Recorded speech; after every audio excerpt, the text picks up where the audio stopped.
দ্বিতীয় দফার ভোটের আগে কলকাতা পুলিশে বদল, কালীঘাট থানায় রদ বদল করল নির্বাচন কমিশন। কালীঘাট থানার ওসি ও অ্যাডিশনাল ওসি বদল।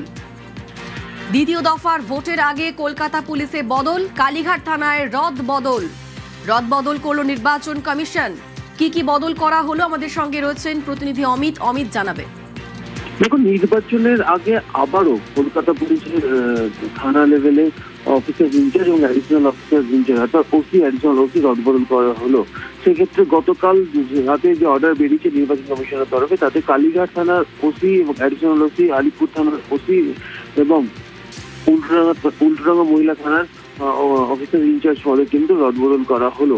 ইতিমধ্যেই গতকাল ভবানীপুরের রাজনৈতিক প্রচার ঘিরে একটা বিতর্ক তৈরি হয় এবং তারপরেই বিজেপির তরফে বা শুভেন্দু অধিকারীর তরফে কালীঘাট থানার ওসির বিরুদ্ধে কিন্তু কমপ্লেন করা হয়েছিল নির্বাচন কমিশনের কাছে।